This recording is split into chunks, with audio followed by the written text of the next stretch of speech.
Yes. Good afternoon. Please sit down. First of all, let me apologize for being late. There were, somehow a lot of people think that they have to meet me before I leave for the trip this coming Saturday. They could have met me last week or the week before that, but they decided that this has to be on the same week. So the meetings dragged on and on and on. Actually, I skipped out of one meeting just to be here because I knew I was late already.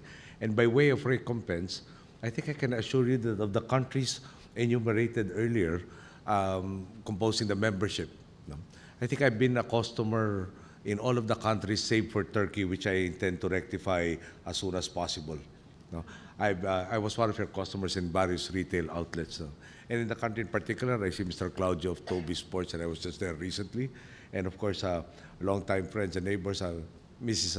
Scona, who I tend to patronize practically all of their products, although I prefer patronizing the tropical outlets, especially the hamburger, rather than the mercury drug aspect of it. In fact, we have it every Saturday during our athletic sessions. That's a snack that's served. Anyway, let me go to the formal address. There was a time when the Philippines was considered a backwater in terms of trade and retail. Filipinos often had to travel elsewhere to gain access to a greater variety of goods. Today, however, the situation is very different, thanks in large part to the men and women who make up the Philippine Retailers Association and their predecessors.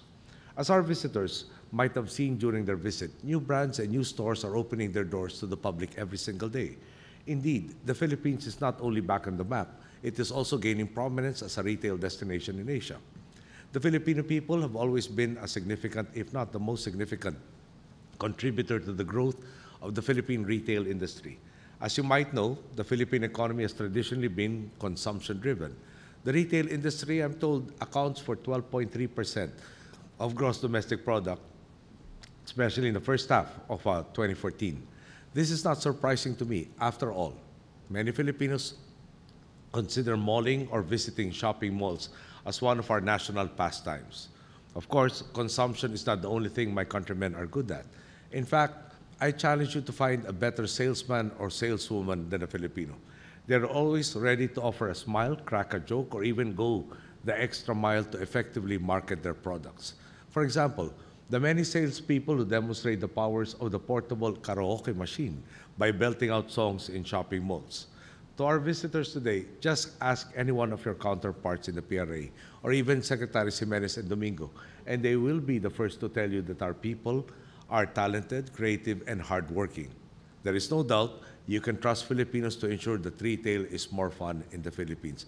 And since we discussed about that, can I just show you one of their inventions? It's a case for an iPhone, and of course there's a very subtle message in the back of the case, which says it's more fun in the Philippines, which is demonstrated every time we take a picture. And of course, pardon us for the very subtle message. This is available from Secretary Mon Jimenez in limited quantities today. Imagine then the wealth of possibilities that lie ahead for all of us, given the extraordinary growth that the Philippine economy has posted in the past 4 years, with the resurgence that has, as the saying goes, created markets where there were previously none, and that has helped in growing already existing markets. More and more investors are coming to the Philippines. Manufacturing has rebounded. The business process management industry alone remains very, very strong, and today employs 900,000 individuals, which we expect to reach 1,200,000 by 2016. Although our Secretary of Trade normally cautions his projections, that must mean 2015 rather than 2016, perhaps in the second quarter. Not to mention the record high number of foreign tourists visiting the Philippines, which expands the consumer base even more. You might also be interested to note that according to the population estimates of the United Nations, the Philippines will hit its demographic sweet spot by 2015. That means that the vast majority of our population will be at working age, and this will persist for at least 30 years.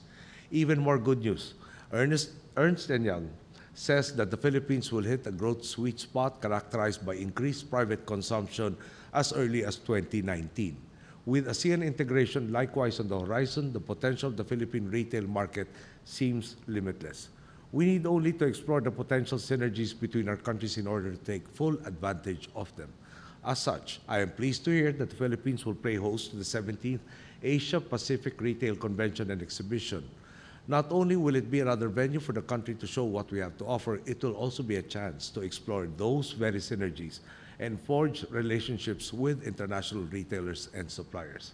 It is our hope, however, that we will not have to wait another year before we see you, the members of the Federation of Asia-Pacific Retailers Association, once again.